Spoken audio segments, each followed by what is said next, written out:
All right, let's continue. Has he been adjudicated? Adjudicated of 17 counts of murder in the first degree, the jury having returned a verdict of life imprisonment without the possibility of parole. Is there any legal reason why I should not impose a sentence at this time? Yes, Your Honor.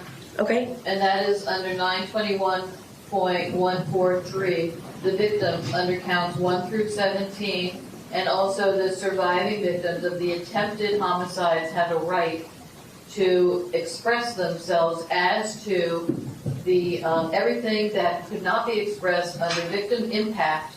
They can express themselves as to crime and what they think should have been the appropriate disposition and sentence. It is anticipated that that could be a lengthy sentencing hearing because it applies to all 34 counts of the indictment.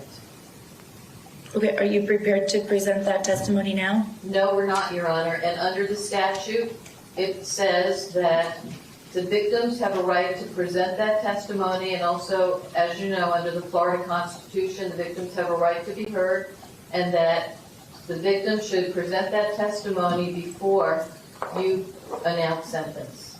Okay, when can we do that on November 1st, which is a Tuesday? Yes, Your Honor. Okay, I'll read. He does have the serial killer glasses on, as you can see.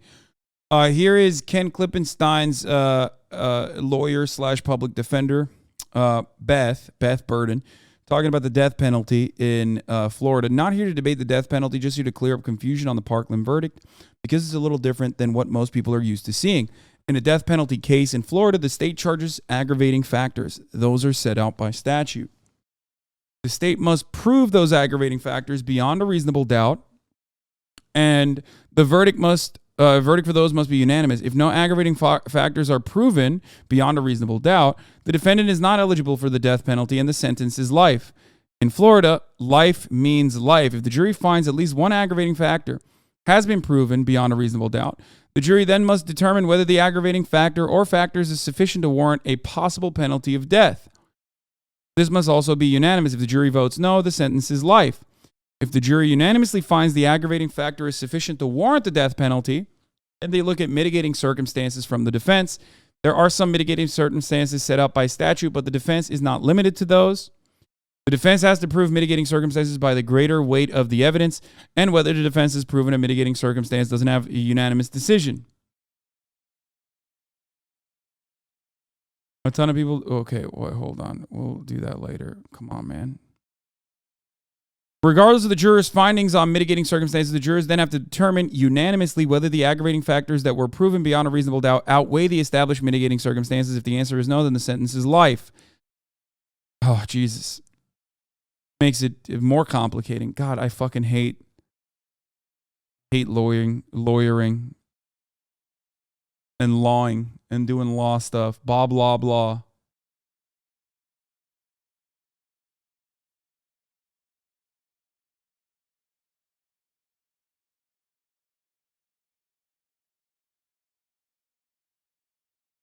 Someone working currently on defense for capital crimes, I hope that one day those who pursue the death penalty will one day have the bloodthirst satisfied by the loving kindness of the community around them. Yeah, I'm anti-capital punishment, and that, of course, even extends to someone like Nicholas Cruz. However, I do believe, given the other circumstances and the lack of adequate mental health care coverage for people who do engage in these incredibly violent, psychopathic crimes, like Nicholas Cruz did, I do think that at this stage, you have to, the Parkland shooter, I shouldn't say his name, you're right. I do believe that, permanent institutionalization is a necessity.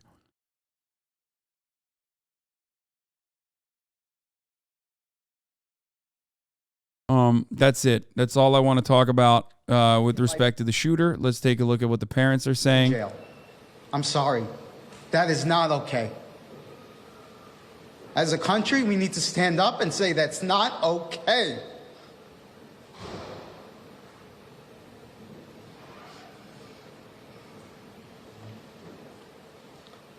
It's also wild that it's also kind of wild that like mainstream news, I mean, is also so fucking bloodthirsty that they will run this. Oh, Jesus Christ. What do we use the death penalty for? Traffic violations? Yeah. How about never using it?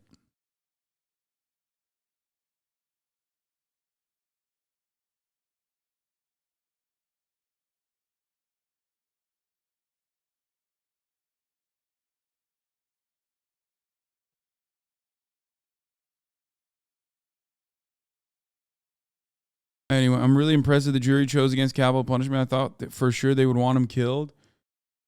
Yeah, I mean, especially in a place like Florida.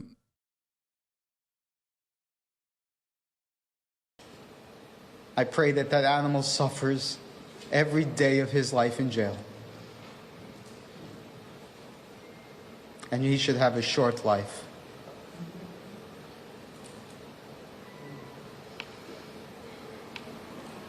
It's got to be such a disappointing day. 4 years you've... But don't you think taking what the victims' families want into consideration is a big thing?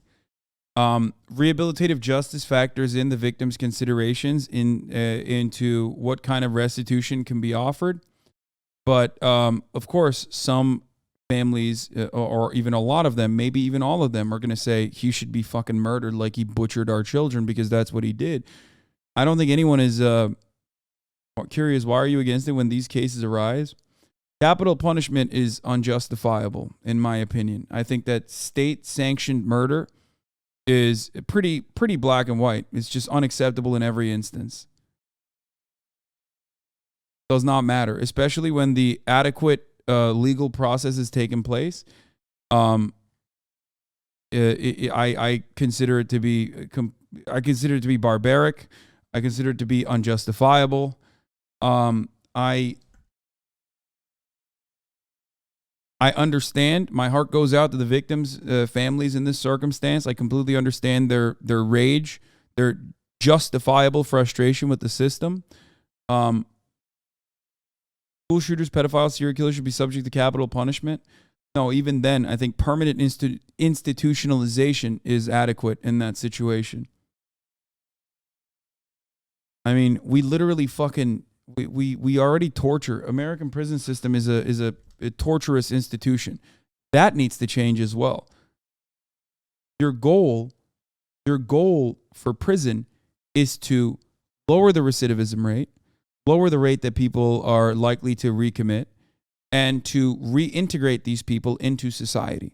Okay? If that's your goal, then killing people in prison and also putting them permanently away, for the most part, especially when a lot of people could be rehabilitated if given the appropriate, adequate health care, the adequate mental health care, the adequate job opportunities, training programs, and whatnot. Killing them or locking them up and throwing away the key is not the adequate response, unless your goal is vengeance. And justice is not about vengeance. Justice is not about vengeance. Justice is about justice. Restitution, making sure that we can coexist in this society. Now, having said that, the reason why you might have fucking noticed, the reason why I say, like, well, there are certain people that do deserve permanent institutionalization. There are still people on this planet that we cannot fix, okay? There are still issues. A lot of the crime, or even the violent crime, happens as a consequence of people's material conditions, okay? And of course, material conditions play a significant role in the most psychotic bloody murderers and pedophiles and whatnot as well. However, there are still always going to be people that want to do violent things, people that demonstrate antisocial personality disorder. What you would know in I don't know, popular culture as psychopathic murderers, psychopathic killers, right? People that do not have, people's brain chemistry is just not adequate, not working. That doesn't mean all psychopaths are murderers. That's not the case. Okay? But there are still rare instances that our current level of medical technology and understanding of the human brain, understanding of the cognitive conditions, cannot adequately take care of, cannot adequately solve.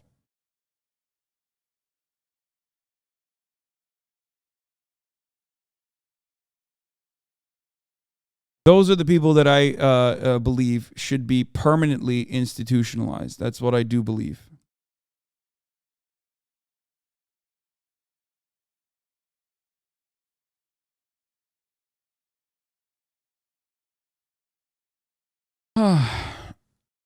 What you're talking about is literally 0.0001% of offenders, though, to be clear. I mean, there's a lot of people. There are a lot of people that do violent sex crimes. There are a lot of people that engage in actions that are completely and wholeheartedly unjustifiable.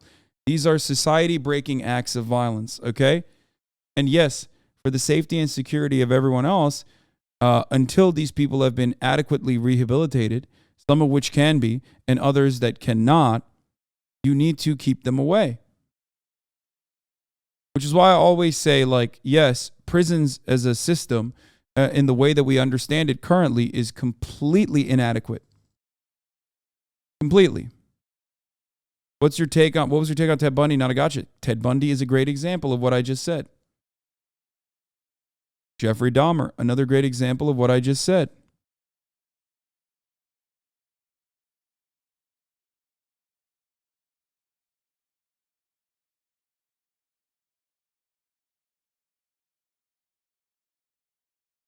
There are people that need to be kept away.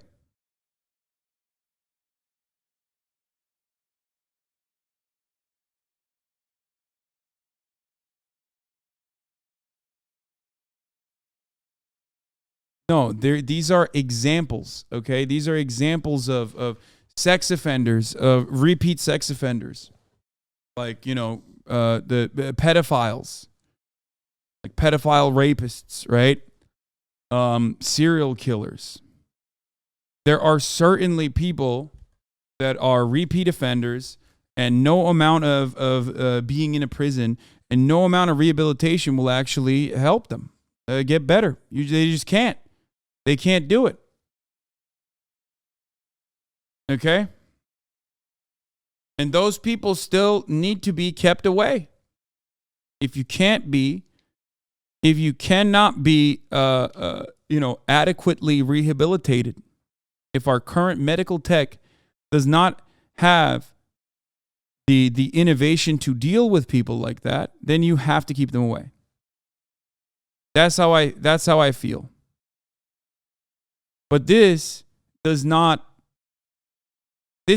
mean that, like, even people who have engaged in domestic abuse, which is a gruesome, violent, horrifying, and traumatizing crime, a violent crime, should never have the opportunity to rehabilitate themselves. People who have sold drugs, people who have stolen, okay? There are plenty of people who have engaged in violent crimes that could be rehabilitated. Other societies have tried and have had plenty of successful results in rehabilitating people like this. Okay? The goal of a criminal justice system should not be to satisfy the urges of the victims. Okay? Justice system is not about vengeance. It's about making sure that you immediately stop violent people from furthering their acts of violence, and then also making sure that those violent people can then reintegrate into society. That's the goal. If that's not the goal, like in the United States of America, where it's not the goal, you end up with America having 4% of the entire planet's population, but housing 25% of the entire planet's incarcerated population. We have the highest rate of prisoners per capita, and that is not an accident. That is by design, because through our immigration detention facilities and through our federal and state prison systems, we have created a permanent underclass. People that, do the license plates, people that fight fires in states like California, doing it for 25 cents to $1 an hour, because slavery was not fully abolished in this country. It was just institutionalized and codified under the 13th Amendment. Slavery is still legal in the United States of America. It is such a morally abhorrent picture that we have private for-profit prisons in this country. Think about that.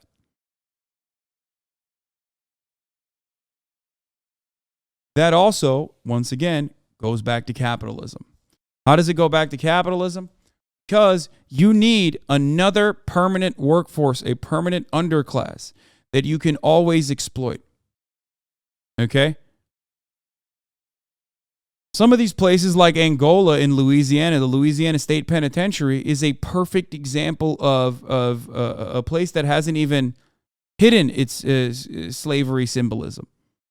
You have a gigantic plantation in Angola, in Louisiana, where black people have life sentences picking cotton. It's a perfect example. Joe Biden himself has also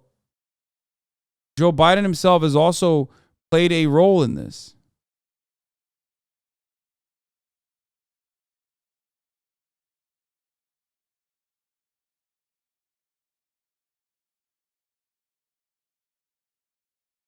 And no, someone said Angola is in Alabama. That's not true. Angola is the Louisiana State Penitentiary. It's also known as the Alcatraz of the South or the Angola Plantation or the farm. It's a maximum security prison farm in Louisiana. I mean, here, this is a picture from Angola. Here you go.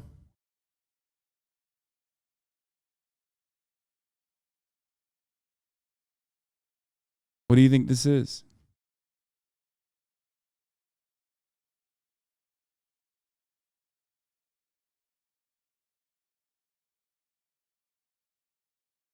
Why do you think he's called Angola?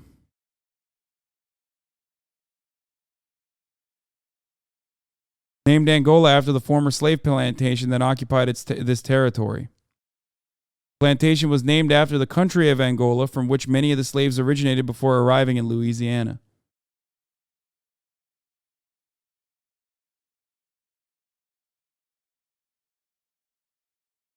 There is a lot of work to be done in the United States of America.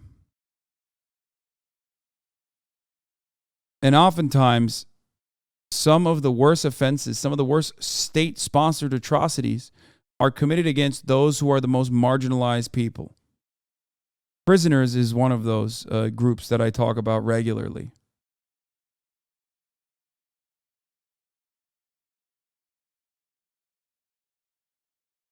Been living this nightmare, and it's just, there's never going to be any closure, but this really wasn't the outcome you wanted. No, I mean, definitely not. I mean, it's been almost 5 years. We came here today, and it wasn't even a doubt in my mind that this would be the death penalty. I'm beyond disgusted of what happened, what occurred. And again, what is the death penalty for, if not for the murder and killing of 17 people? This is an adequate question. This is a true question. Okay? Because, like, if there is such a thing as capital punishment, why is it not being used in this circumstance as appropriate? The state of Florida likes to use capital punishment on, mentally ill and mentally ill black people for the most part, just like Texas. So, yeah, abolish it.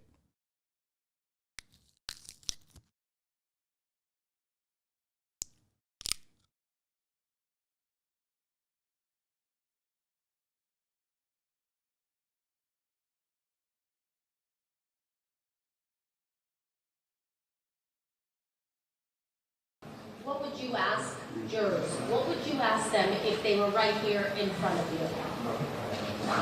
What were you thinking? This isn't about your personal beliefs. It's not about your religious values. It's about the heinous crime that was committed. There is no recovery. Jail is about rehabbing someone. There is no rehabbing.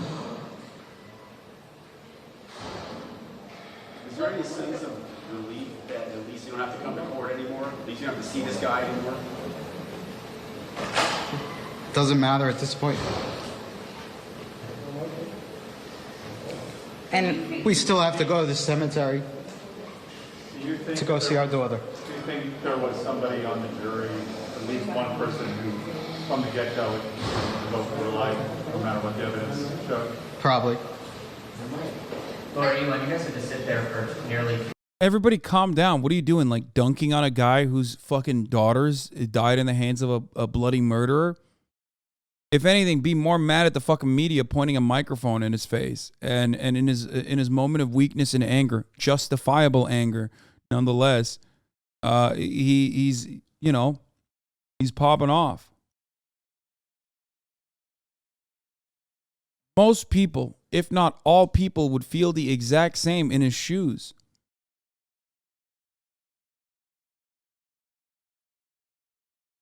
It's a normal, adequate, measured, I would say, response to having your children taken away from you.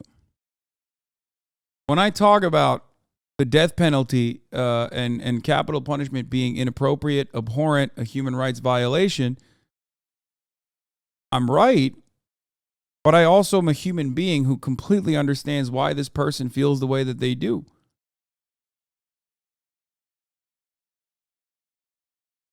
You know? 15 minutes and listen to them go count by count. Can you tell us what those moments were like? We sat there for over 12 hours waiting to find out our child was dead. And we just sat there being tortured by another hour waiting. This idea of the mitigating factors being his mental illness or this alcohol-induced syndrome, that did not outweigh the aggravating did not outweigh the fact that he may have been mentally ill. What does that mean to you? So that means that everyone that has a mental illness should go on a killing spree? That's what we're telling this society? That we're saying that's okay because you have a mental illness? Mental illness isn't cured. And he had antisocial personality disorder, amongst others, oppositional defiant disorder, but it doesn't give him the right to go and kill 17 children, 17 people. And I'm sorry, this is just not okay. Were you okay with how the state prosecuted the case? Or do you think they could have done anything differently to elicit a different sentence? I think the state did a great job. I think they did what they could. We're very thankful for them. Unfortunately, the system continues to fail us. Would you say today's a tragic day in Broward County? It's a stain. I'm sorry. It's just a stain, and I live here. It's a stain on this world that we live in. Broward County. It's really just a real Disappointment. disappointment. Have you been robbed of justice? Have you been robbed of justice? Absolutely. Absolutely have. Would you say the state let your daughter down? Yes.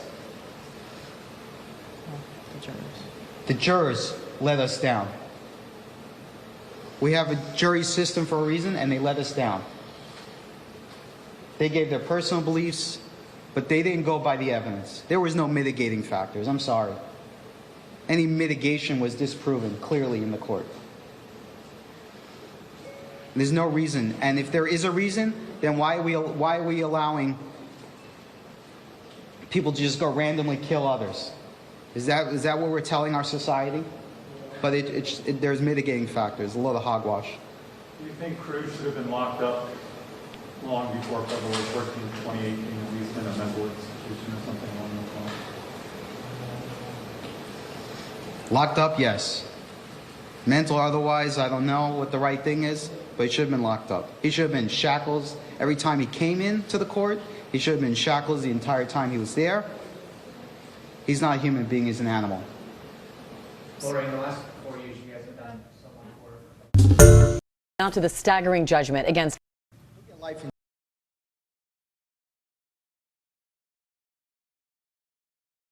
But we're going to begin with that.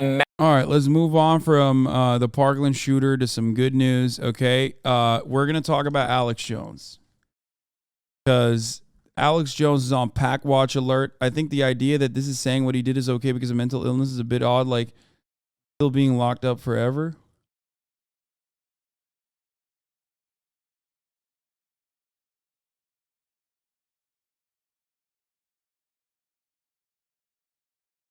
Then a capital punishment. What about letting parents have torture sessions with the killer? Man, y'all are fucking crazy.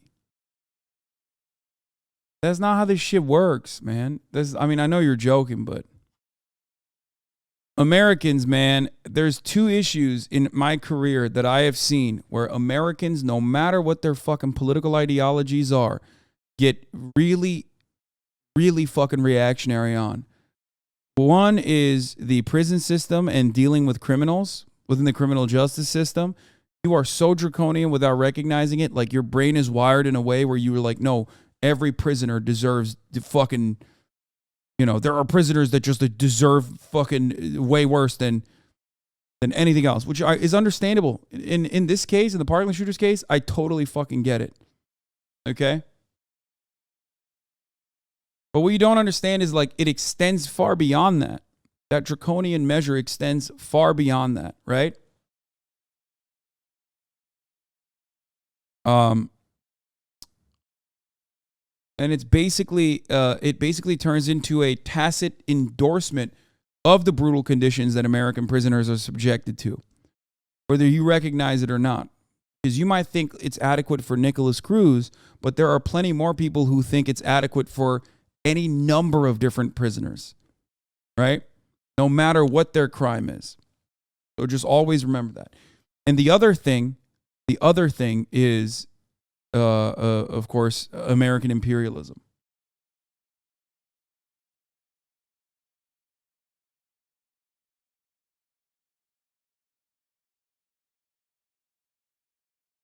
Mass murderer getting the death penalty. Everyone in prison should get the death penalty. No, what you fail to recognize is that even when a mass murderer gets the death penalty, that means the state has that capacity. And when the state has that capacity, there are plenty of people, and there are many such cases of exonerations, disproportionately black people, by the way, black men in particular. That means that the state has that capacity, and the state will always use it. That's why all these fucking supposedly pro-life Supreme Court of the United States justices will literally take time off from their fucking legal adjudication sessions to go and fucking write letters to states to make sure that another black person is getting fucking murdered by the state. It's a precedent that the state sets, and it's I guess the tip of the iceberg that justifies a overwhelmingly awful, brutal, inhumane criminal justice system.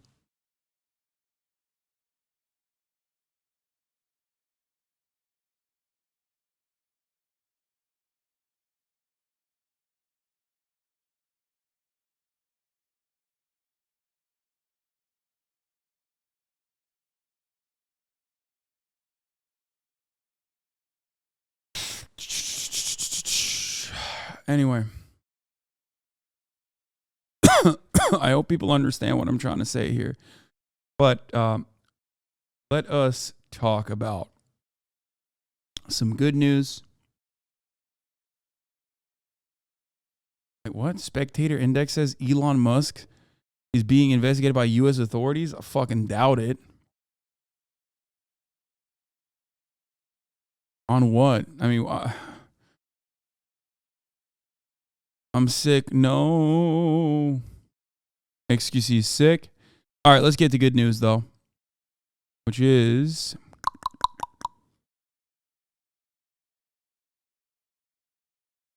the talk to Putin thing. Nah, it's probably like a securities, an SEC thing.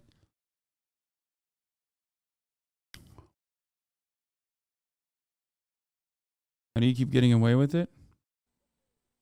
Hi, Kaylee. This is what's your favorite color? Black is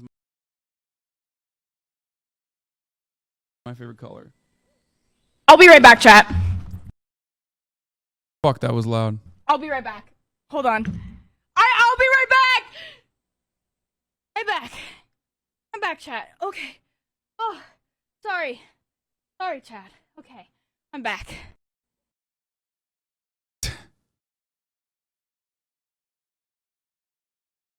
That's funny.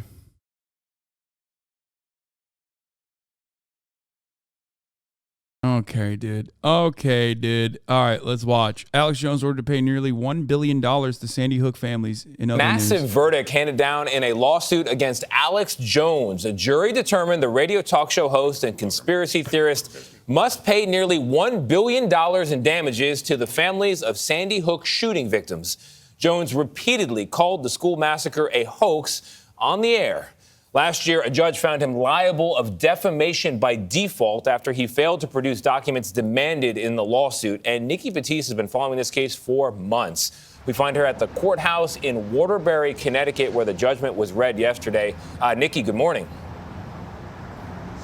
Tony, good morning. Well, I sat in the courtroom near several of the Sandy Hook victims' family members as that verdict was read, and they were emotional yet poised. Several told me soon after they were in shock, but that this is the accountability they want Jones to face after enduring years of harassment from him and his supporters. We, the jury, have reached our verdict as to damages in this case. In less than 3 days, the 6 jurors decided that conspiracy theorist Alex Jones must pay more than $965 million in compensatory damages. That's a lot of moolah, baby. That is, that's buku bucks right there. That is, I mean, that's pack watch.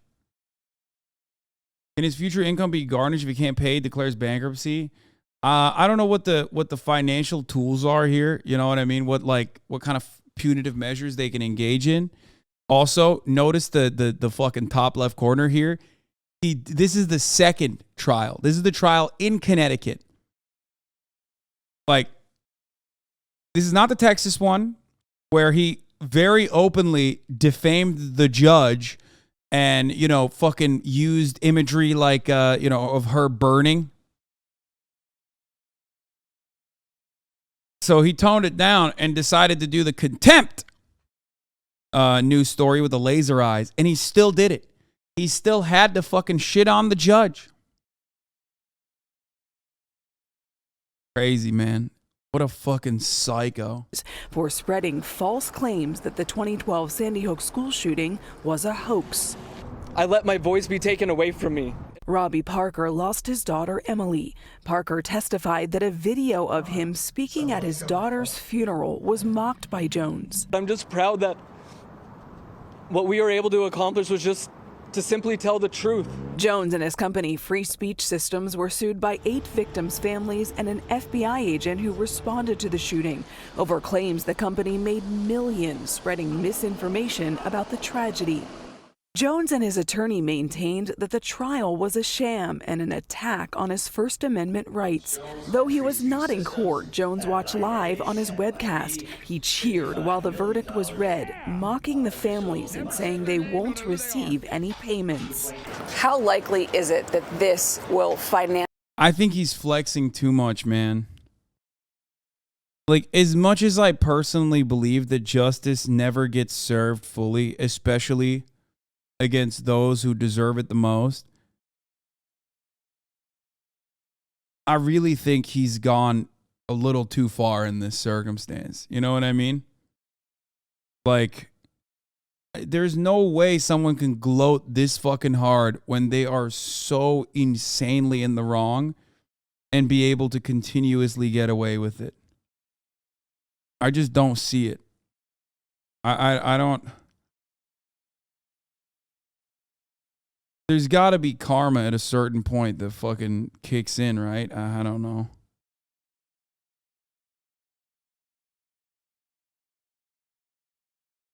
Followers will follow to the grave. I mean,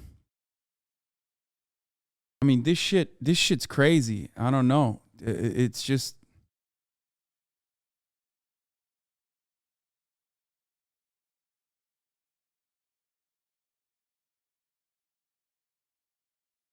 I'm not a believer in karma, but I do think that sometimes floating this fucking hard end up coming back to haunt you. Financially ruin or could financially ruin Alex Jones. Well, one of the things that Alex Jones tried to do throughout this case was to hide his assets. Jones Company filed for bankruptcy in July, but a forensic economist in a previous case estimated that Jones is personally worth as much as $270 million. Since this case will not have a cap on punitive damages, Judge Barbara Bellis will now consider how much Jones will ultimately have to pay. I mean, we saw it. He was live reacting to the fucking court proceedings. And when the verdict came down and the awards were being mentioned, he literally was pumping his fucking website, like savealexjones.com or something. He made a new website specifically for this. He said, we're going to declare Chapter 11 bankruptcy. They're not going to get a fucking dime. Also, every dime that you give me will go to the legal defense fund, making sure that this gets held up in court for years. The fight also continues for Mark Barden, who lost his son Daniel in the tragedy. And after each victory, Daniel's still dead. And nothing will bring him back. But everything that I do is to protect others from having to live this pain.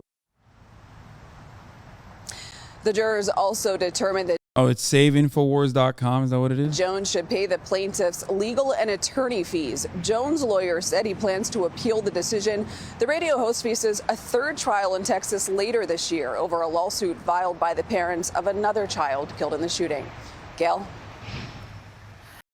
So crazy.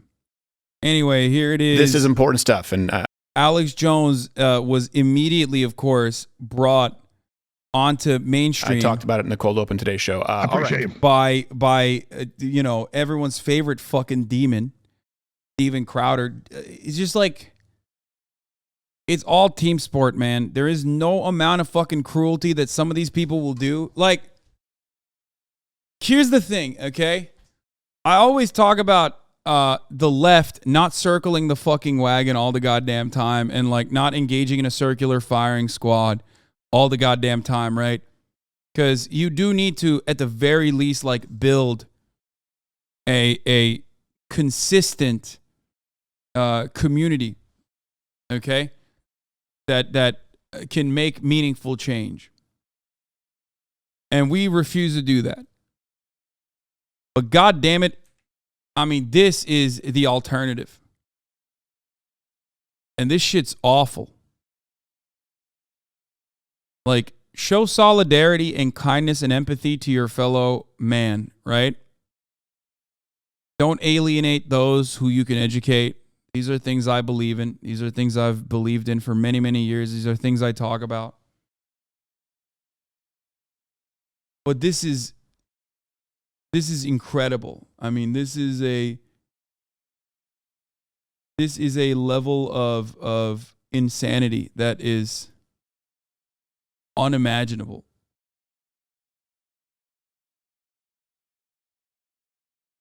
How do you know they're too far gone to educate? I mean, dude, there are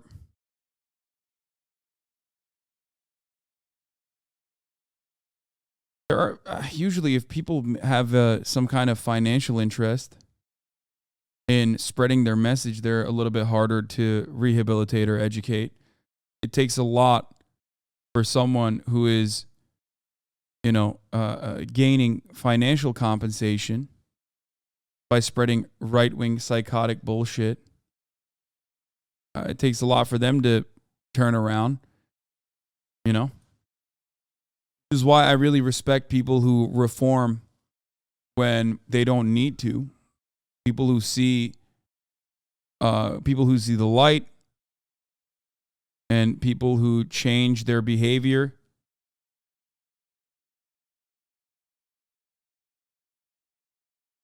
Ethan is a good example of this.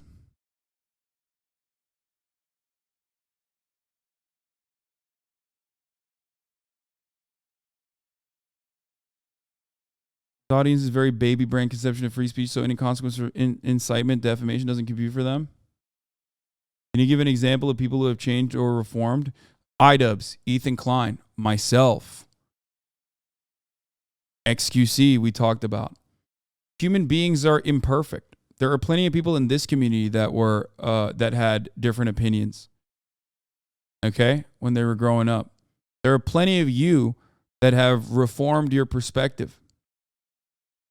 Okay, on issues that you had a very different perspective on. That's what this community is built on. The capacity to understand and lead by empathy.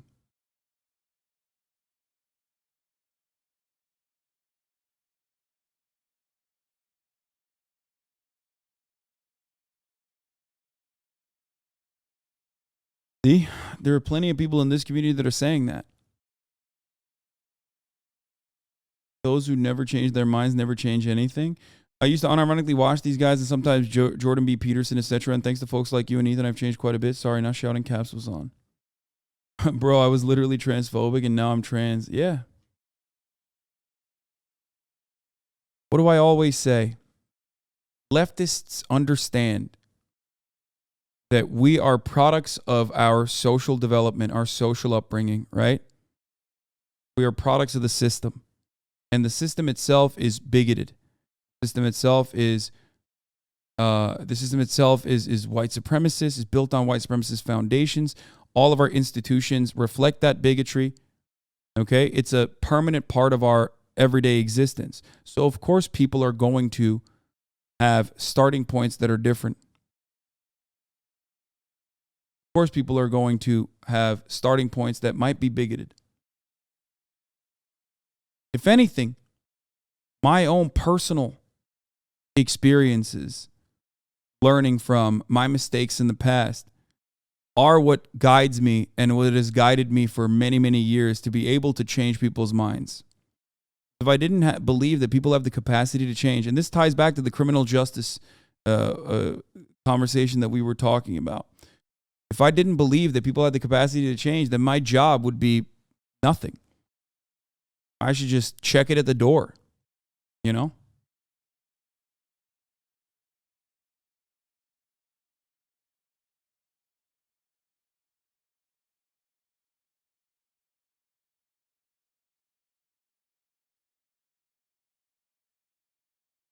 The blind spots thing is one of my favorite things you've ever said. Yeah. There is always going to be a privileged blind spot. How do you understand its capacity to change when your takes have stayed the exact same? I mean, I've talked about this before. Misogyny and transphobia were certainly things that I was incredibly careless about a decade ago. You've probably seen people trying to use that against me all the fucking time. There are communities that are built on that. You know? And they do it. Don't fucking toss pepelas in here. I mean, it's just... It's so gross that people do that shit still. And I've addressed it so many fucking times.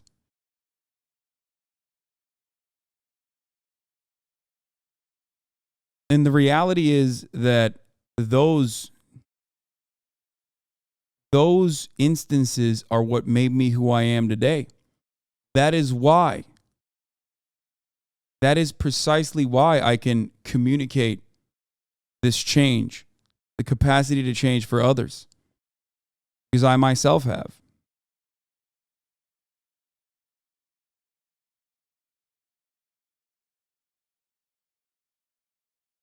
One of these people are ex-UC, by the way. Yeah, no, that's what I've said.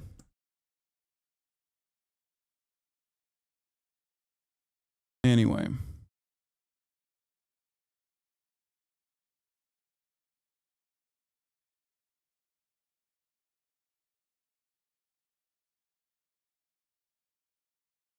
However,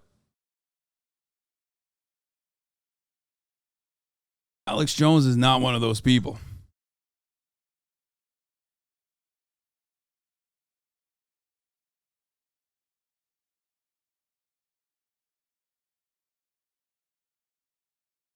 And if you're in here, with the underlying intentions of like derailing the stream or anything like that, I'm here to tell you, you can change too. But you have to feel it internally first. And your life will be a lot better.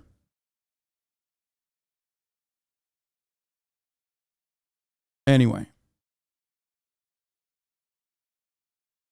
So let's watch what Alex Jones had to say on Steven Crowder. When you're ready, just roll. I guess you're rolling it from his end. No, we'll roll it from our end then. Go ahead and roll it, guys. All right. But we will be at it as long as it takes.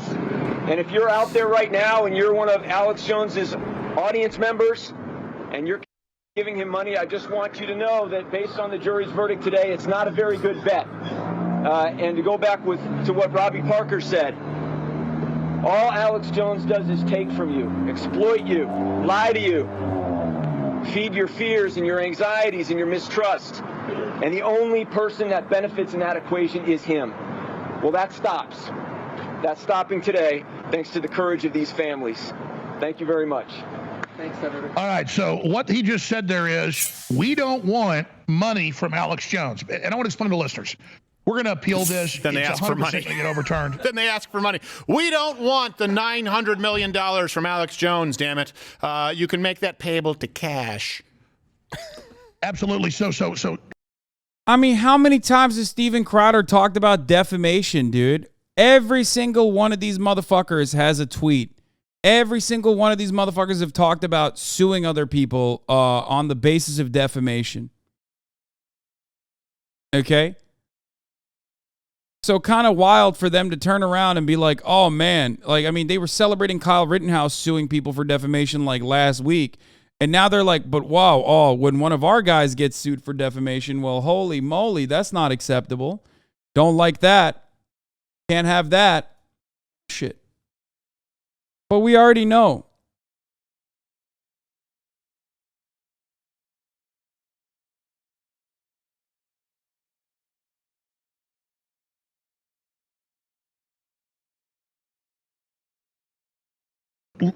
If I can, I'm chomping at the bit because there's so many angles to this, Stephen. Number one, I don't have $3 million cash in my company and my personal stuff. I have enough to operate and pay the bills and legal. I got a nice house, got decent cars, but I don't worship things. So that them trying to take money away from me means nothing, and it'll actually make me work harder to expose them. I'd work for free exposing them, so they're never going to silence me without killing me or putting me in prison. Right. And so that which doesn't kill me only makes me stronger. But they specifically say over and over again, they want me taken off the air. They want me bankrupt. Okay, so we're in Chapter 5, Chapter 11, Subchapter 5 bankruptcy. That isn't liquidation. It's where we do a plan to the federal government. We say, okay, you can have the future. Motherfucker said, go ahead, liquidate my assets. That'll only make me grind harder, dude. That's kind of funny, not gonna lie. It's literally raise my rent. Take my house. It's only gonna make me grind harder. He's like, I'm gonna say more false flag conspiracies that are unhinged. Just you wait. Future profits towards all these lawsuits in the future in a 5-year plan. And there's not much profit around here, so my crew stays hired, we stay on air, it becomes a zombie organization is what they call it, because now any profit, but they're not allowed to fire people or do all that stuff. The operation continues on, the listeners support it, and then whatever extras there, they get paid. That's in 2 years at least, even if this is... It's kind of wild that he's like openly showcasing his disdain, by the way, where he's like, I'm going to hold up this process as best as possible. Like normally that's something that you shouldn't be out and about. You know what I mean? You shouldn't be openly stating that, right? But Alex Jones is not a normal person. So of course, Alex Jones instead is quite literally openly stating his goal in subverting the legal process as best as possible. He's just admitting to it. And it's like a, what are you going to fucking do about it situation? You know what I mean? Well, also, normal humans don't literally fucking call the judge overseeing your defamation awards trial a pedophile and double down on the defamation during that fucking trial. But, we're in a totally separate place now. Now, of course, the reason why I'm talking about this is because, well, one, it's pack watch time and it's kind of funny. But two, the reason why I'm talking about this is because Steven Crowder has no fucking loyalty to any truth, okay? He has no semblance of a moral compass or anything. This is just his team. And if you're on Steven Crowder's team, if you agree with Steven Crowder, then Steven Crowder will defend you. If you're on his side, if you're ideologically aligned with him, he's going to fucking defend you. You can do whatever the fuck you want. You can quite literally create mass harassment campaigns against victims of school shootings and the families of the victims of school shootings. And when you get your comeuppance in the American criminal justice system or in the American court system, which is very, very hard when it comes to defamation, given the First Amendment, okay? He'll still turn around and be like, no, this was unacceptable. They attacked you because you told the truth. So if you're going to go around and look for hypocrisy here, I'll tell you, like, of course it's hypocritical. There is no moral backbone here, okay? There is no moral backbone. They only care about winning. And overturned on appeal. So they announced it's the end of Alex Jones. It's all over. It's all more hype, more fraud, more disinformation. So that's what they just did here. And I have more clips of them specifically saying, can I ask you a we question, want Alex? to take him out. And I'm not trying to cut you off, but some of these questions are just because it's hard for me to find the truth, the answers on it. I know we talked about the cap. We talked about the cap in Texas, right? On I believe is it punitive damages? Yes. Is there a cap in Connecticut, or are you, unless it is overturned on appeal, are you on the hook for the hundreds of millions of dollars? The short answer is they lie and say I owe $50 million in Texas. It's about 5.6. There are caps. It's in the state. Damn, man, you really fucking owned everybody with that one. Listen, folks, I don't even have $3 million in my name, but I only own $5 million in Texas. It's not $50 million. Okay, that's fun. His short answer is that I'm owned, like unimaginably owned, but not as incredibly unimaginably owned as you thought. But let's hear what he had to say about Connecticut. I have to pee, by the way. I'll be back. They can't overturn it. Right. It's different in Connecticut. The unfair trade practices, or CUTMA, however they call it, that is unlimited, and that is up for the judge to decide. So she's going to come back next week and probably hit me with $1 billion more. So all the other ones do have caps, but because there's 15 plaintiffs, they're all capped at, I forget the number, like $4 million. So $10 million is more money than I can get them. Of course. $50 million is more. $1 billion, it's all a joke at this point. It's like saying, we're going to cut you into 20 million pieces. Well, if you cut me in 5 pieces, I'm going to die. Right. So they're like, we're gonna drop 25 nuclear bombs on Alex Jones's house. And I'm like, I think 1 nuclear bomb would probably kill me. Probably. So we're gonna shoot 20 million bullets into you instead of 5 bullets. So this is all overkill. It's just the left having a temper tantrum. They want to scare everybody else and get a bunch of other lawyers to file lawsuits to come after all the conservatives and all the nationalists and all the patriots. And I really appreciate you letting me get that out there, because it's so frustrating to be kind of only have my show that has a big audience, but it's compartmentalized because of censorship. It's very hard to actually get the truth out there. No, it's not just censorship, so people Alex. understand. It's not just censorship. It's cowardice. You and I have had conversations, obviously off air, where I wouldn't say called you to that, but I've said I don't agree with this. I don't like that. Remember, I told you. I remember early on the show saying I don't like that you sometimes stir up infighting with conservatives. I remember you saying, you know what, I used to do that more, and I've decided the left is a more important enemy. We've had very strong disagreements.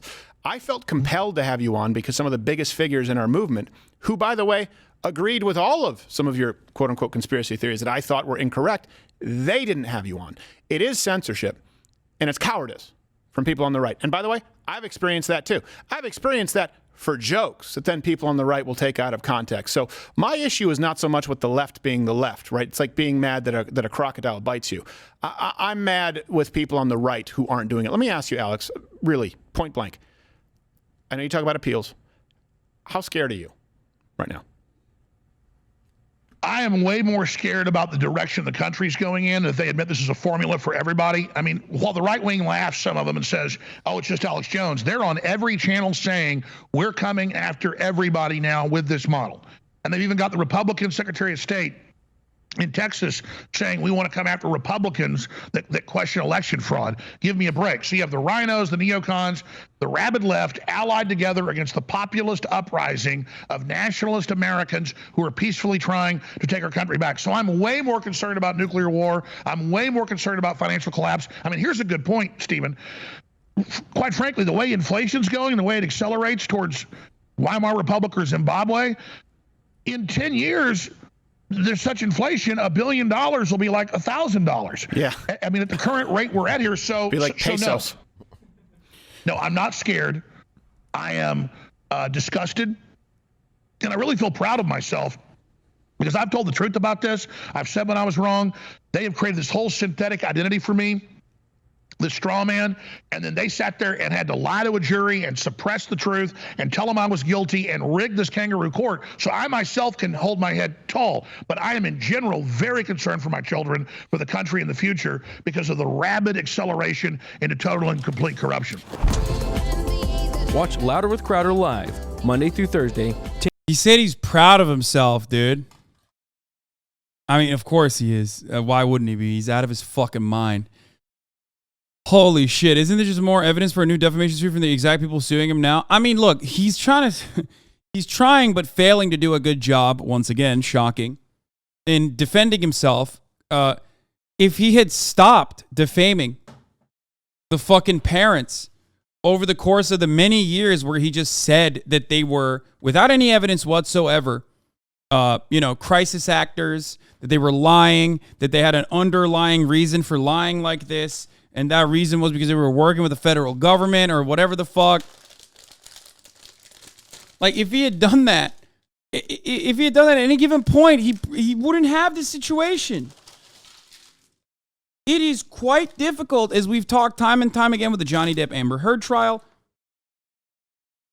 to sue someone successfully for defamation. Like, you really got to be Alex Jones at that point. Especially if you are suing someone that's wealthier and more powerful than you.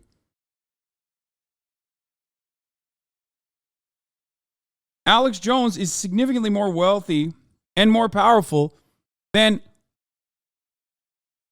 like random parents of mass shootings. Random parents of the children that were ruthlessly slaughtered in mass shootings. Alex Jones also hasn't stopped. In a country where there are so many mass shootings happening all the time, it's not like he's stopped. He's still casting a lot of doubt on things like Uvalde. Like, he hasn't stopped at all. And it's like, why would he? There's no punishments for it until now. In general, very concerned for my children, for the country in the future, because of the rapid acceleration into total and complete corruption. How scared are you right now? I am way more scared about the direction the country's going in, if they admit this is a formula for everybody. I mean, while the right wing laughs, some of them, and says, oh, it's just Alex Jones, they're on every channel saying, we're coming after everybody now with this model. And they've even got the Republican Secretary of State in Texas saying we want to come after Republicans that question election fraud. Give me a break. So you have the rhinos, the neocons, the rabid left allied together against the populist uprising of nationalist Americans who are peacefully trying to take our country back. So I'm way more concerned about nuclear war. I'm way more concerned. He said, I mean, we already watched this, but like, I love the notion that his fan base is peaceful when like they literally shot at the houses of some of the fucking parents, dude. Like, these guys are anything but peaceful. Their ideas are not peaceful, and their execution is certainly not peaceful. Yeah, peaceful, brother. Remember fucking January 6th? Which Alex Jones himself played a role in. Remember that? So fucking peaceful, dog.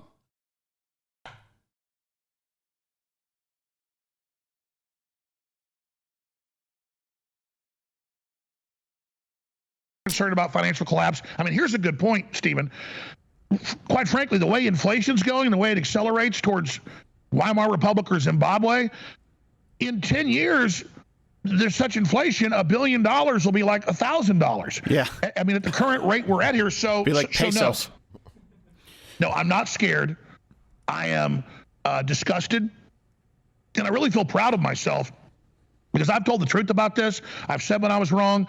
They have created this whole synthetic identity for me, this straw man, and then they sat there and had to lie to a jury and suppress the truth and tell them I was guilty and rig this kangaroo court so I myself can hold my head tall. But I am in general very concerned for my children, for the country in the future, because of the rapid acceleration into total and complete corruption. I know you have some other things you want to hit. I don't even know if we can probably show the clips on YouTube, but Gerald here, I know has a question for you. You can't see him, but he's champing at the bit. Gerald, yeah, please. Yeah, so you said earlier earlier that this is going to be overturned. Why do you think that it will be overturned? Not that you just have kind of this faith in that that's going to happen, but what are you guys arguing, if you can reveal that to us, on how it's going to be overturned?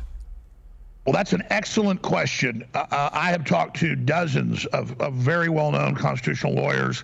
I can tell you Norm Pattis is a very well-known, successful lawyer around the country.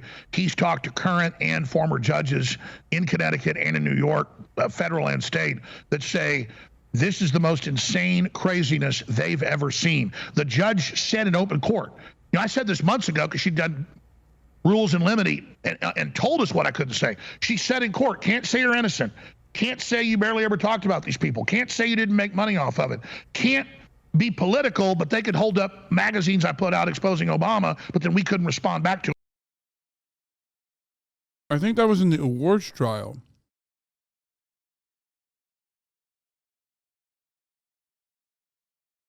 At that point, is already...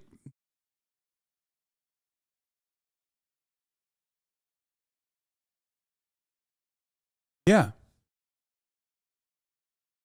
He's like, they caught me in 4K and I couldn't lie. That's so fucked up. Yeah, it's called perjury, man. Which he did, by the way. He perjured himself.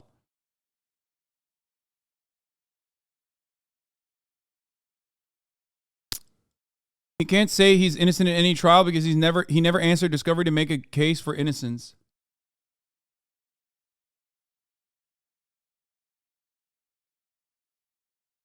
I mean, conservatives absolutely fucking love crying to the referee. I'm the referee, dude. Conservatives love crying to the referee. It is so obvious that this is never about like a well thought out, well constructed argument against hypocrisy, but instead about the system not giving them exactly what they want. Okay? That's it. He's doing that right now. He's like, this is not about like a moral opposition to what these people have done with respect to like free speech rules or anything like that. It's just simply, I couldn't get protected by the system and now I'm fucking mad. There's like people crying about the top of the hour ad break, which comes at the top of every hour. Instead of crying to the fucking referee, dude, just subscribe for $5 or for free with a Twitch Prime by connecting your Amazon Prime account to your Twitch account, where you get one free Prime subscription a month. And you will no longer have to see those ads. You will have an uninterrupted broadcast experience. Right? Or you can just get gifted a sub if you're lucky. Here's the 1 minute ad break now. To it. She literally tied our hands and did this. So either America's gone and completely done, or in Texas and in Connecticut, if I have the money for the appeals, that's why they want to bankrupt us right now, because they are so scared that if there's any justice left at the Texas or the Connecticut Supreme Court or the U.S. Supreme Court, they've got to overturn this, because the deep state, the ambulance chaser brigade are openly saying they're coming after everyone with this, just like when I got censored. So are you saying that you think the people in the appeals court will see the gravity of it? Is that what you're saying, why you believe it'll be overturned?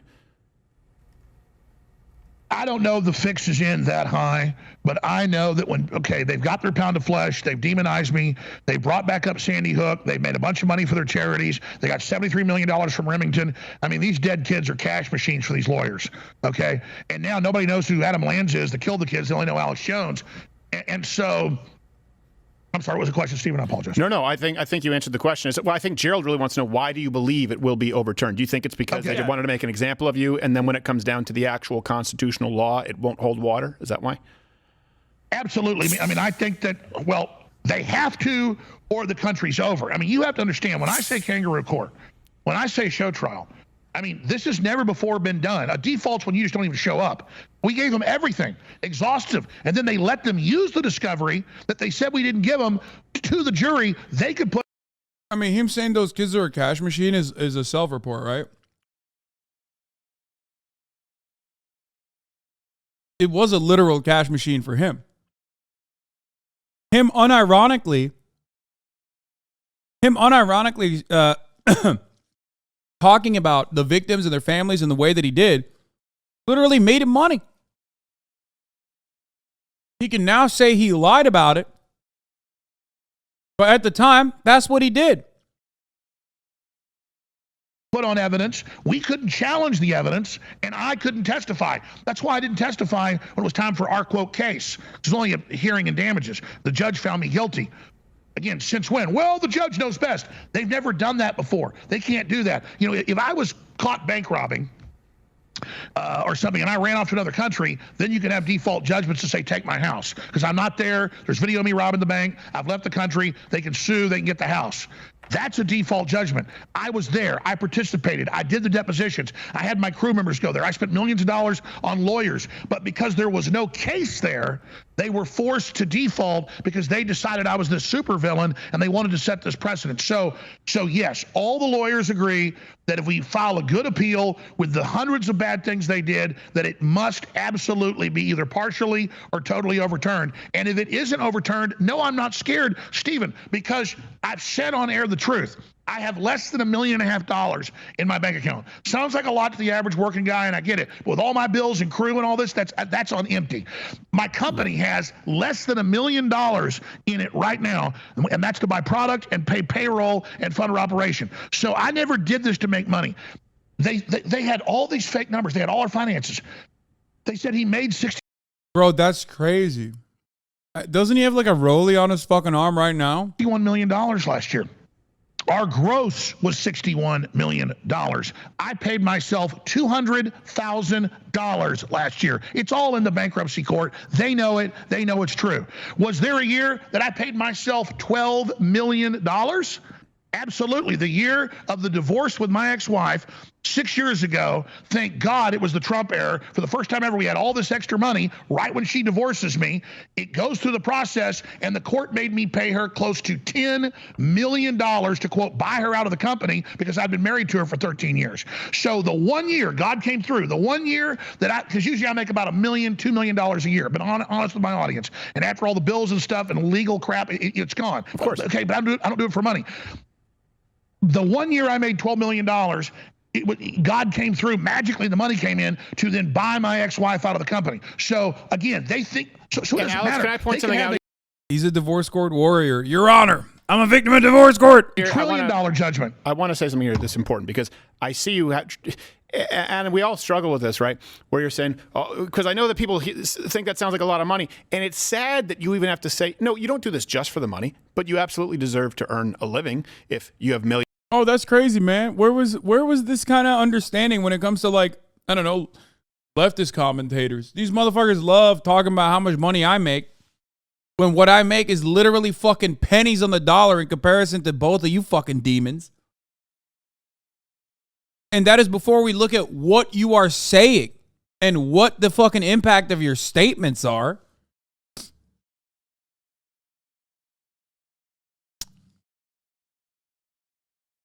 Millions of people who are listening and the amount of work that you put into it. I understand it. This motherfucker said, I don't do it for the money. I did pay myself $12 million 1 year. You're all fucking rich. I mean, true, but there's rich, like the motherfuckers you're seeing on screen, and then there's rich. I need to sell supplements, boys. That's what I need to do. And mugs.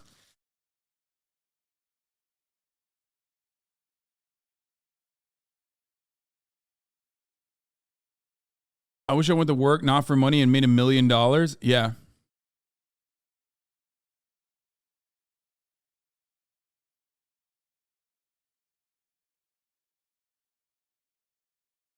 I'm going to sell mugs full of supplements. You'd make a killing as a right-wing grifter one day, dude. I'm just going to fucking cave. I'm just going to say, fuck this world. I hate everything. Go on my right-wing shit. It's gonna happen.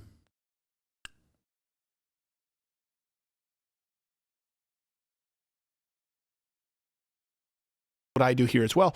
Conservatives are the only ones, surprisingly, the people who support free enterprise, where we feel like because our audience is largely working class, you want to say, look, don't get mad at me because I make this money. Because there's a huge difference between 1 year making $12 million and a several $100 million judgment. You know who makes $12 million every single year? Colbert. Fallon. No one cares. And I just hope that people on the right. Oh my God, he's saying the same thing. Oh my God. Which is true. People don't care. People don't care. You want to know why? Because, well, they are famous. Okay? They're actually famous. And they're far removed from any sort of like negative commentary. Nobody gives a shit if you're like, man, Stephen Colbert sure makes a lot of money. Everyone will be like, yeah, shut the fuck up. He's on TV. Also, once again, those guys preaching liberalism, okay? Which is, of course, always considered to be, a much more palatable form of commentary. I don't think those guys harassed the families of, victims of school shootings.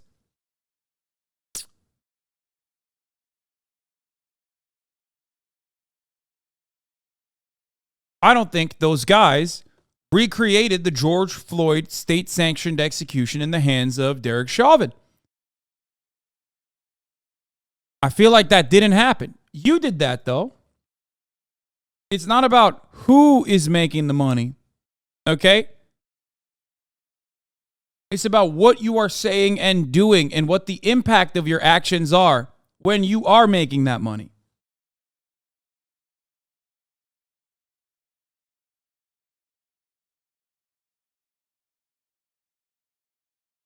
And here's the thing, like, I don't like Stephen Colbert anymore. I think Colbert kind of sucks. Old Colbert, when he was making fun of right-wingers by behaving like, the OG version of Hank Pecker, that was great.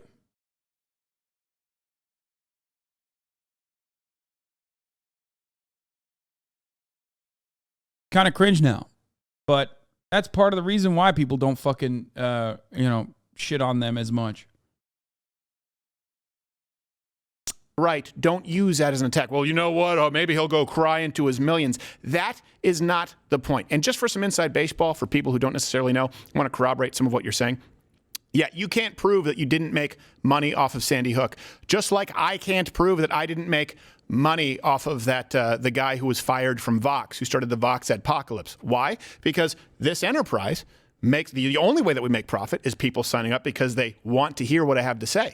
And sometimes what I have to say involves a specific person. Of course, it would be hundreds of thousands of people if you were to look over the course of our entire program. But that gets pulled in and they say, you can't say that you didn't make money off of insert whatever story you covered here. We've had that happen on the website. Absolutely. Well, let me be clear, Stephen. Just to give you an example, just really quickly, we've had someone on the website sue because they say, well, this actually, we don't like this article that went up, and we want you to prove that you haven't made money off of it. And it's like, well, that article maybe had a few 100,000 views or something like that. I don't remember. I'm just giving you an example. I don't remember this specific example. And they were trying to say, so you make money. You make money off of this. Your whole company is making money off. No. They don't let you parse it. That's the lie. Because you were broadcasting, and the broadcast always makes money, and even when you were covering Sandy Hook. That's why they say, if you can't prove the separation of all the streams or any potential revenue generated while you were discussing the Sandy Hook issue, then you can't say that you didn't profit off of Sandy Hook. That's the argument. People need to understand it because we all struggle with it as business owners. I totally agree, and I couldn't say it better. What?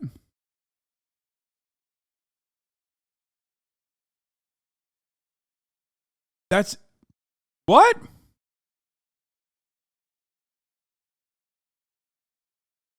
Okay.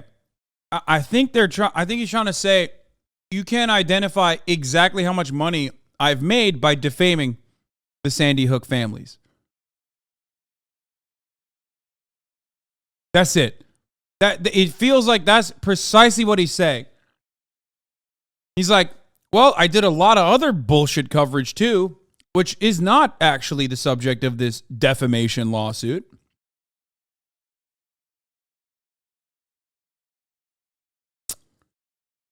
So technically, you can't figure that out.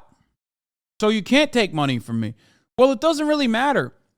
There's two components to a defamation lawsuit. There's also awards compensations that are not beholden to how much money you made off of that defamation.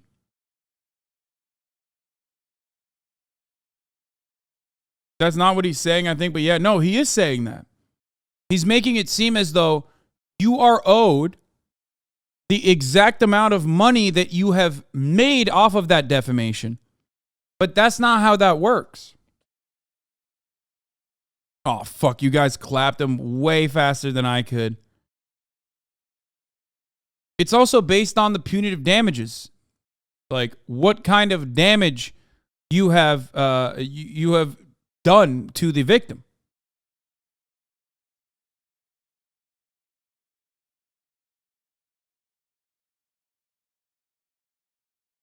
So, you know, there's that too.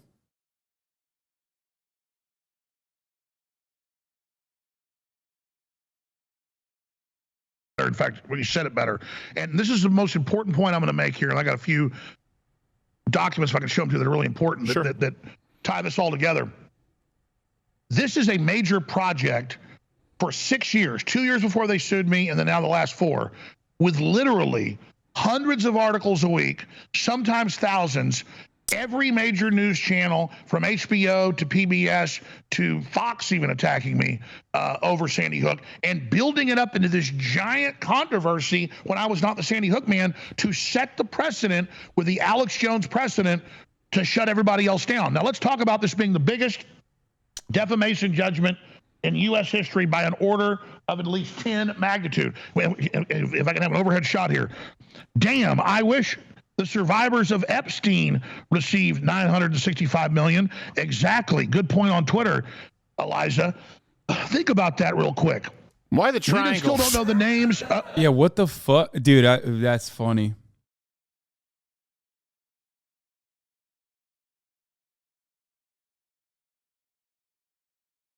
Man, his content is fucking primo. Let's be real, dude. Look at those triangles that he put.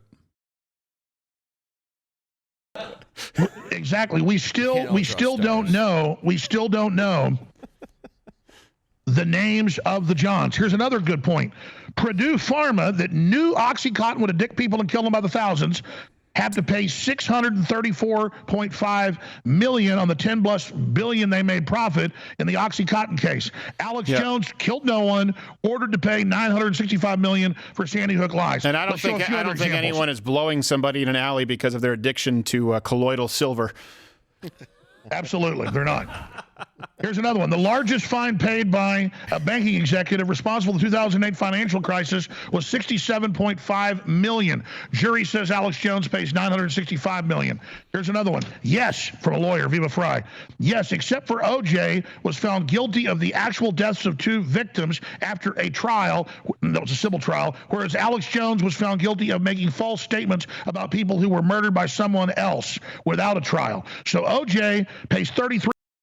Bro, you gotta hand it to him, bro. Printing out the tweets and then using your top-down Twitter printed tweet response on a Steven Crowder interview. I respect that.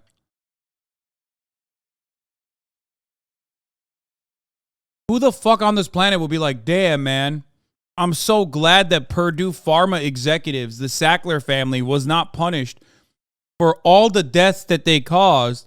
And I'm glad that Alex Jones is. No one says that.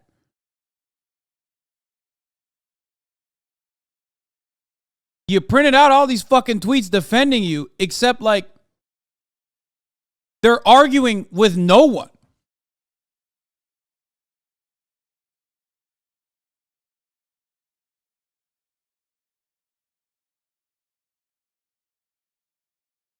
Printing off my entire trending tab every time I get ratio.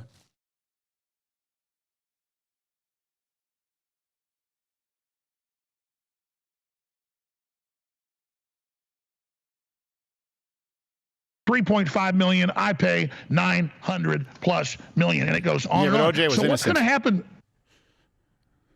Absolutely. He was found innocent by the criminal, but guilty by the civil. So when are they going to sue MSNBC for some of the lies that were done?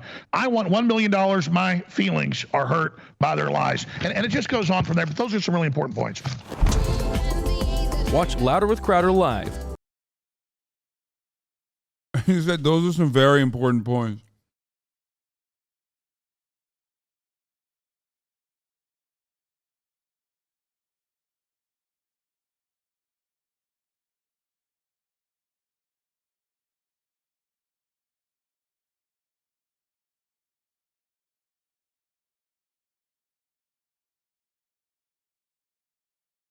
What are we eating? Chipotle salad, as always.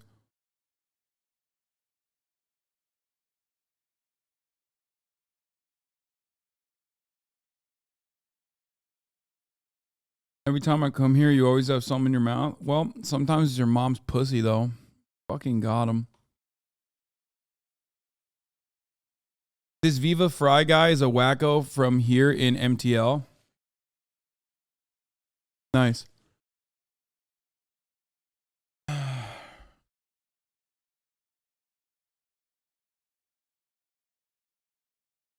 Why don't you make your food at home anymore? I do. I literally do. Like, I'll have some food delivered and then some food that I make at home. Welcome back to CBS Mornings. 3 weeks ago, President Vladimir Putin ordered the mobilization of hundreds of thousands of military reservists to help fight the war in Ukraine. Putin's directive led to an exodus of huge numbers of Russian men, causing very long lines at the country's borders. Anyone who avoids a draft there can face as much as 10 years in prison. Chris Livesay traveled to the neighboring country of Georgia, where tensions are high as Russians arrive. Now, we need to give you a heads up here that some of the images in his report are difficult to watch. Hundreds of thousands escaping the fighting in Ukraine. But they're not Ukrainians. Instead, Russians fleeing the draft at home by flooding the border into Georgia. Relieved to avoid the bloodbath of their own country's making, new arrivals crowd into a support group where they learn how to get a bank account, get a cell phone, and simply get by in Georgia's capital, Tbilisi. One of them, Alexei, takes us to the shelter he now calls home after driving 7 days from Moscow. Best song with little more than his guitar. Ghostbusters. Ghostbusters. The thing thinks. Better that than a rifle, he says. Who you gonna call? Ghostbusters! This is the most Russian man on the planet, dude. That's hilarious. Ghostbusters! Yo, that's fucking funny, dude. His roommate Skobar flew, then pedaled his way by bike after the government told him to report for military training. So I'm a student because I'm like only 21 years old, and I got nothing to do with any like army stuff because I don't want to go. Man, the fact that they run away from war in Ukraine by fleeing to a country Russia has always invaded is insane. Bro, it's not like they invaded Georgia. What the fuck do you want? Motherfucker, they're running to countries that are not Russia, okay?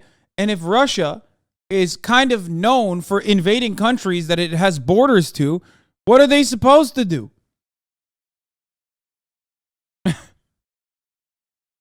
What the fuck? It's not his fault.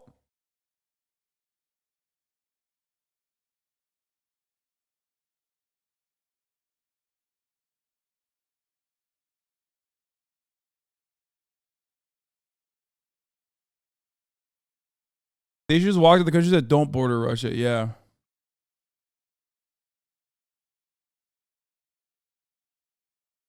To the army and go to the war and die and kill people, I guess. But at an anti-Putin rally in the capital, Georgians fear the Russian draft dodgers are a Trojan horse.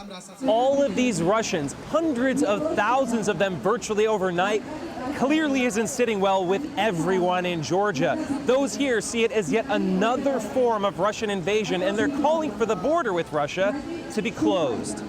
And they must know that they are not welcome here. Georgia is no stranger to Russian invasion. In 2008, Putin attacked by land, air, and sea, allegedly to protect Russians living here. To this day, 20% of the country remains occupied. We know how Putin starts wars. So you're afraid that Georgia could be next? Putin can come and say, we need to send our soldiers to save the lives of our citizens in Georgia. But in Putin's army, morale has never been lower. Following staggering defeats in Ukraine, troops are retreating and surrendering.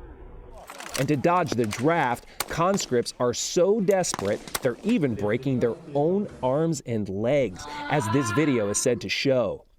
The fear, it's like not something rational, not something logic. You just someday wake up and start to feel it.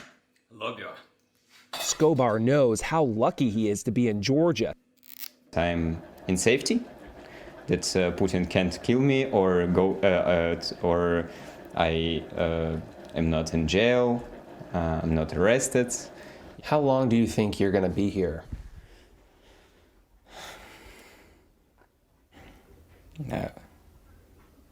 I don't know. I want to work on my old job. I want to live with my family and my girlfriend. So I guess I'll be turned back when the Vladimir Putin will be dead, I guess. And I will be just fine with this. For CBS Mornings, Chris Livesay, Tbilisi, Georgia. A whole nother perspective. You know, the guy with the guitar singing Ghostbusters is not a Trojan horse, number one. And I thought the last man he said, I don't want to die and I don't want to kill people. No. The fact that they're running away from this says a lot. When people go to war, they go to war for ideas and ideals that they believe in. Yes. You can tell that hundreds of thousands of Russians that do not believe in Putin's ideals. Not when you're breaking your own leg, Tony. Oh, gosh, to break your own. No, they don't. That's not even true. Oftentimes, those who fight ideological wars are the fucking worst of the worst, okay? Obviously, there's better examples of this, revolutionary warfare, but most of the time, it's not any legitimate reason that they truly believe in their hearts. It's that they're forced to.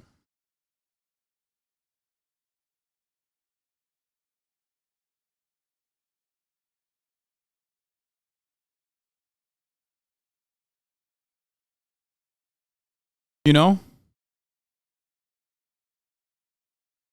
All right. Let's talk about our big dogs, okay? Big boss man. Big boss man, you don't know, okay? Saudi Arabia. I don't want to watch the AOC town hall with the freak yelling at her, actually. I've decided I don't want to watch it. I don't want to give it any attention. Who cares? Don't ever do that again. Boss man Biden.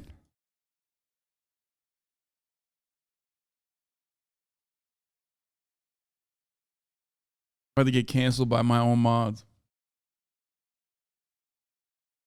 I don't even know why I did that. Don't do it again. Okay. He's a rude boy.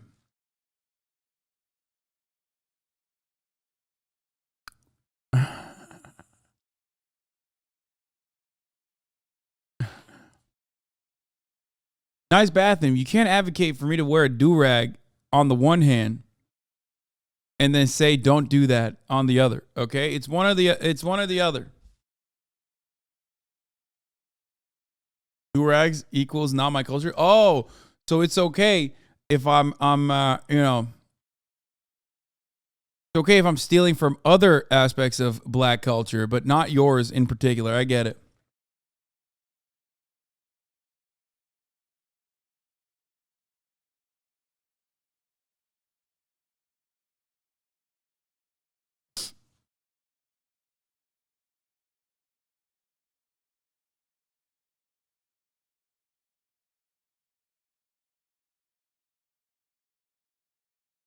Who is asking for you to speak patois? It's true. Chet Hanks is. Washington and All is right, now let's Minister continue. of State for Foreign Affairs. He joins us from Riyadh. Accusation that the kingdom's influence in the recent decision to cut oil production, pushing prices higher, at least in the short term, is siding with Russia. What's your response to that? Wow, these captions are fucking fire, dude. Look at this shit.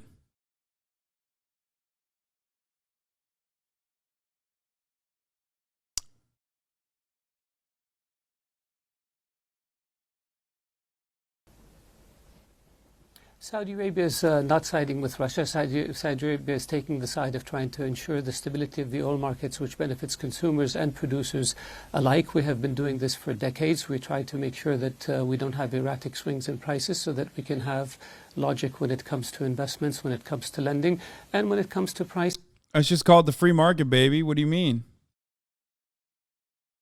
Why would the Saudi Arabian government give a shit when our own domestic oil extractors and producers quite literally will say, no, we're beholden to our to the profit margin. We are beholden to our shareholders and their interest only.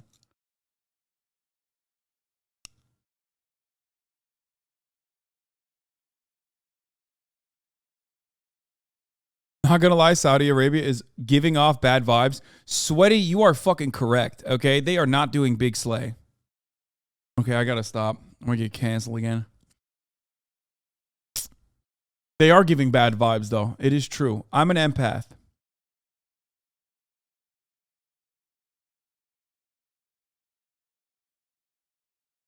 You can wear this, bro. True. Special cloth alert. Wait, is this Black Israelite headgear?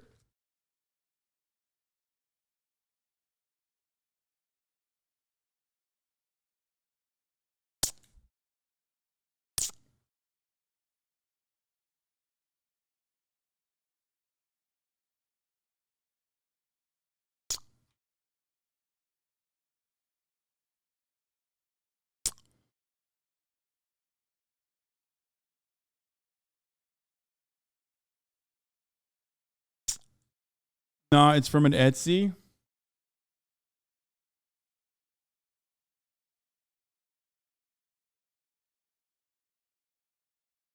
Anyway, let's continue with the Saudi Arabian basis. The Kingdom of Saudi Arabia believes in this strongly. The decision to reduce the quotas was taken unanimously by 22 countries, and the markets have responded very positively to this. The price of oil has actually come down since last week, not gone up.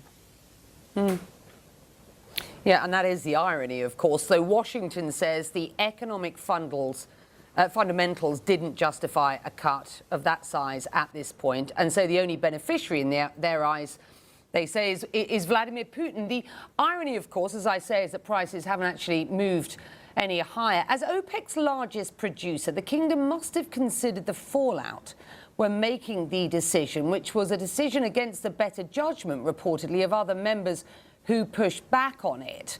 How concerned are you by these threats by President Biden of consequences for the kingdom's actions? Well, if you allow me, Becky, the other point I would like to make is that Saudi Arabia has supported the UN resolution with regards to the after the crisis began between Russia and Ukraine. Saudi Arabia opposes the acquisition of territory by force. Saudi Arabia has had open lines of communications with both Ukraine and Russia, and we have been able to use those open lines of communications to work out an agreement on the exchange of prisoners of war. This would not have happened had we been viewed as taking sides between one side and the other. Saudi Arabia provides humanitarian assistance to Ukraine and continues to do so. And yeah. I mean, it's just business. He's basically stating it. He doesn't give a fuck about what Russia is doing. He don't give a fuck about what Ukraine is doing. He don't give a fuck about what America is doing. It's just business, baby. They're going to make money. Nothing personal, kid. We're looking for ways to try to bring the two sides to the negotiating table to find a resolution, a negotiated resolution out of this issue. We don't believe that escalation is beneficial to Europe or beneficial to the world, frankly. President Joe Biden has repeatedly said now that there will be consequences to Saudi for this deal without revealing the details. Now, we do know that many congressmen and women are threatening to freeze arms sales to the kingdom to One more fun fact about Saudi Arabia. Fun fact number one, Saudi Arabia is currently going on an unjustifiable human rights violation by creating a fake by creating a man-made artificial famine in Yemen. Okay, this has displaced millions, and also has caused millions of children to go hungry. Fun fact number 2: they are able to do so with the United States weapons. Fun fact number 2 is that the United States is responsible for 70%. New Vogue cover. Fun fact number 2, the United States is responsible for 70% of the weapons that Saudi Arabia currently is using across the board. They're not fun fact. Fun fact number 3, these are not fun facts. They're not. To pull US troops from the kingdom, to limit OPEC's influence on the markets going forward. Does that worry you? What's the risk involved if these actions, these consequences, these alternatives are carried out? I can't speak to the motivations behind statements by officials. What I can tell you is that the sale of defensive weapons to Saudi Arabia serves the interest of the U.S. and serves the interest of Saudi Arabia and serves the interest of security and stability in the Middle East. The presence of American forces in the Middle East has been here for many, many decades.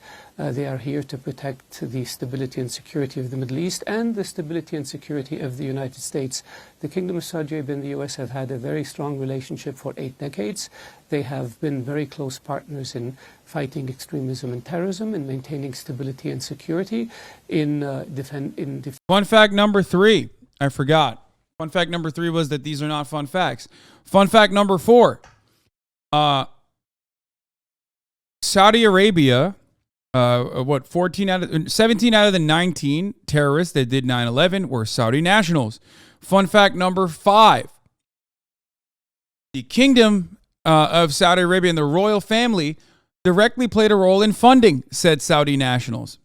Fun fact number 6, Saudi Arabia once threatened Canada when the Canadian Prime Minister said that they would stop giving weapons or stop abiding by the weapons deal that they had with Saudi Arabia by saying, we will do a 9/11 on you too, when they famously flew a 747 into the, the fucking needle thing that they have in Canada. Or no, the CN Tower, sorry. Here it is. Saudi Arabia appeared to threaten Canada with a 9/11 style attack in a feud over human rights, sticking one's nose where it doesn't belong. As the Arabic saying goes, he who interferes with what doesn't concern him finds what doesn't please him. Fun fact number 7. Remember those American weapons that I was talking to you about? How America funds and gives 70% of the weapons that Saudi Arabia uses? Fun fact number 7 is that some of those weapons have ended up in the hands of, drum roll please, none other than Al-Qaeda. That's right. Oh, well, ISIS too, obviously. But none other than Al-Qaeda. The guys who quite literally did 9/11. That's right. These aren't fun facts at all, streamer. I mean,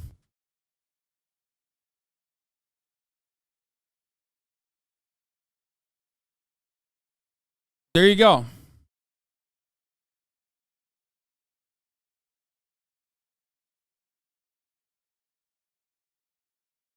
Bro, you seem to know way too much about 9/11. I know, suspicious.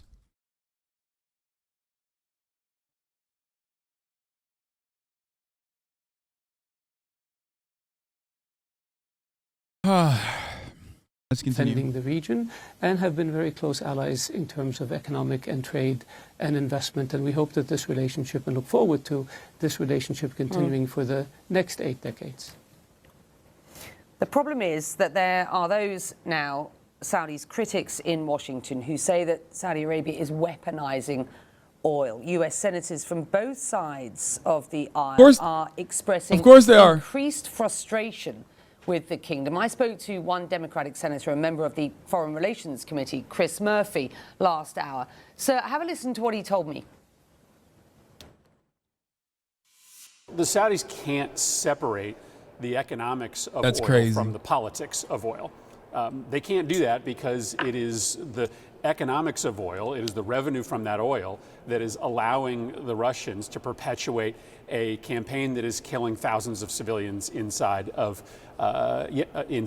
Ukraine. It is the revenue from that oil that has allowed for the Saudis to perpetuate a campaign inside Yemen that has killed thousands of civilians. So, I understand the Saudis want to say, hey, we make all of our decisions with respect to oil independent of the political consequences, but they know that's not true. They know that there is a linkage between the economics of oil and the politics of oil. And they also know that the United States has been an ally for decades with the Saudis because we wanted to make sure that we had the ability to get oil from the Middle East to the United States to power our economy. So we're a security partner with the Saudis in large part because we want to make sure that we protect the oil that is important to our economy. So you just can't separate the economics of oil from the politics of oil. You can't. And this is a congressman, by the way, who has said that the US should now cut ties with Saudi Arabia. Your response, sir? With all due respect, I believe the assumptions upon which the statements were made are not correct. Saudi Arabia does not politicize oil. We don't see oil as a weapon. We see oil as a commodity. That's crazy, dude. I mean, come on. Like, of course you do. What? Why wouldn't you? You got nothing else, motherfucker. This is all you got. What do you mean we don't see it as a weapon? I mean, yeah, we already know. Make your haters your biggest customers, right? Our objective is to bring stability to the oil markets, and our record is very clear on this. Not over the past few weeks, but over the. A bit insensitive of you, no? Dude, what is this? What? To what? The Kingdom of Saudi Arabia? What are you saying?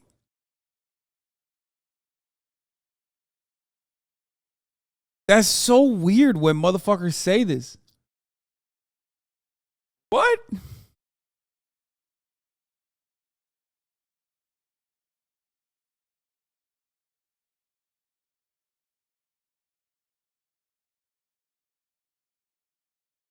Why are you acting like using natural resources for geopolitical gain is unique? I never said that, man. I literally never said that.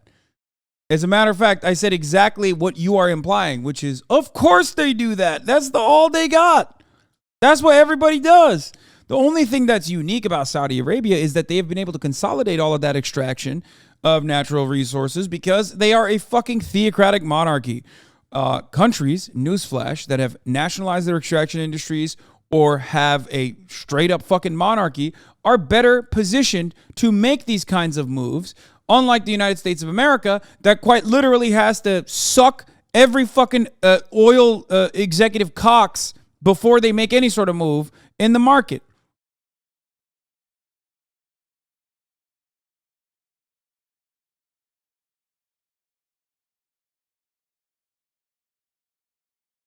The past decades, we have always sought to ensure that there are adequate supplies. I don't know how you can put up with hundreds of people putting arguments in your mouth that you aren't making. Hats off to you. I mean, I'm fucking mentally ill, so of course.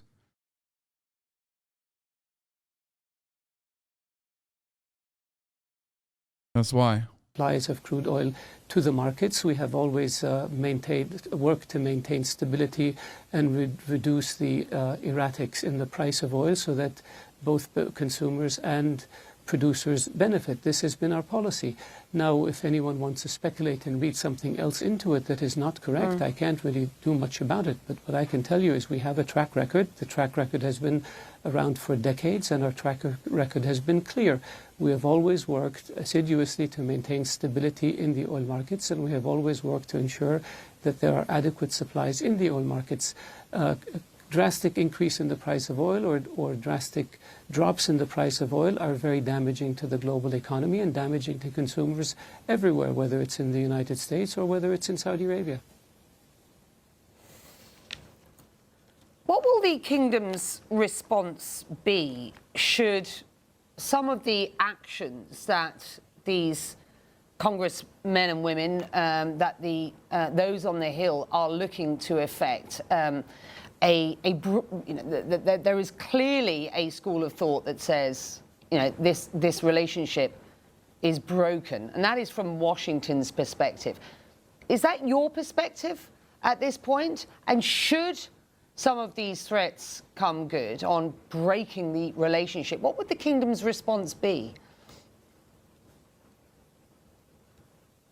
I don't believe this relationship is broken. Very far from it. This relationship is very robust. We have almost 80,000 Americans living and working in Saudi Arabia. We have a very strong trade and investment relationship. We work very closely with regard. Bro, we will never move away from our reliance on fossil fuels. Oh my fucking Lord, dude. We will just never. I mean, look at this situation. Like, you got homies being like, America, I know you support us in our genocide in Yemen, okay? But maybe you should do a little bit more. And it doesn't matter, actually. You can't say anything because we got the oil, bitch. Like, I don't know. We just, nothing we can do about it. I mean, we won't move away from reliance if everyone keeps begging Saudis to extract more, keep it in the ground, cut it to zero today. I mean, Fango, I know you're an EV evangelist, right? As am I. But God damn, brother, like, in the interim period, at least focus on shifting our over-reliance on fossil fuels by making domestic policies that move away from it. We're not even doing that.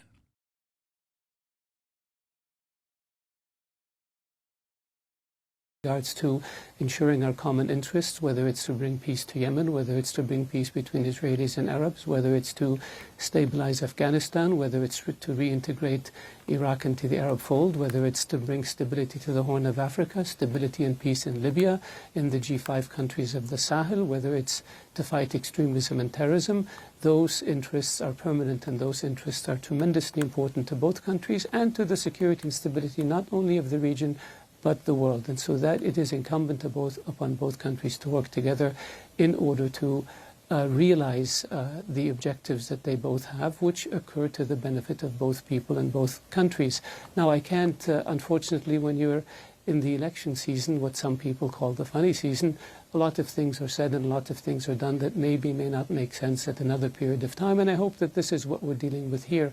However, when it comes to the relationship between the two countries, it's fundamental, it's very strong, and it's fundamental and strong because the interests of the two countries require that they work very closely together in order to overcome the many challenges that they face. I want to get back to this decision and just press you a bit on the timing of this OPEC Plus decision. We've considered the fallout in Washington during this interview. Multiple reports citing officials briefed on discussions say that other OPEC Plus members, not least the UAE and Iraq, were pushing back on the cut. They didn't want to see the size of the cut, nor did they want to see this production cut happen when it did. They questioned the timing of that cut. On hindsight, and given the fallout that the kingdom is seeing reputationally on the Hill in Washington at present, and these questions about the relationship going forward between Saudi Arabia and the US, on reflection, might the Saudis have acted differently? Well, we have what happens in discussions before decisions are made is something that really I was not privy to because I wasn't during the talks. But what I can tell you is what counts is the bottom line. Every member of OPEC and OPEC Plus countries supported this decision, so that's what we go by. With regard to speculation or statements to the contrary, I don't subscribe to those because I believe that the bottom line is everybody agreed to it, so it was a unanimous decision. So that's one. They're a cartel. They operate as one. That's the entire fucking underlying reason why they have so much power. This is how it is. It is what it is. This is how it goes. Like, that's, you know, that's how this works, right? White House and NSC spokesman confirmed Saudi Arabia coerced OPEC Plus members to support oil production cut. So they lied about that too. But it doesn't matter because they control it. They have all the power. Well, not entirely and single-handedly, but they have an overwhelming amount of power. Like, what the fuck? Okay, listen. You got You got Saudi Arabia. What the fuck is like Libya, Indonesia, and Algeria going to say? Or the Ecuador, Gabon, Angola, Equatorial Guinea, Congo, some of which are members that joined later or left and then came back to join.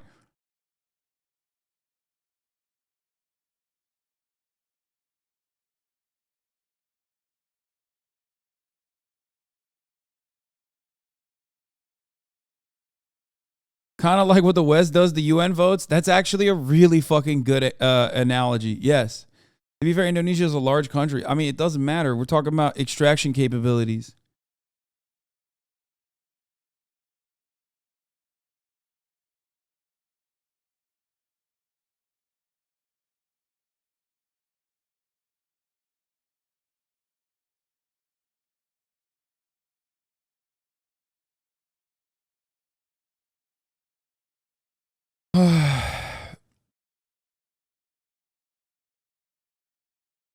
Best be putting some respect on Equatorial Guinea's name. I'm sorry, you're right.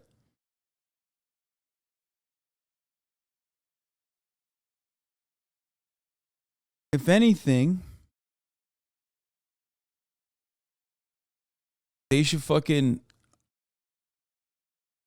at the very least try to cut deals with some of the OPEC and OPEC adjacent members and allow them to participate in global trade. I mean, I doubt after starving out the Venezuelan population for as long as they have, that the Venezuelan government would say no to delivering, additional barrels.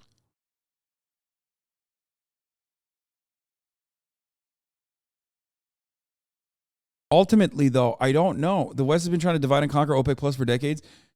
Yeah, but I mean, ultimately, this is their bread and butter. So, of course, they have every interest to maintain solidarity as oil-producing nations.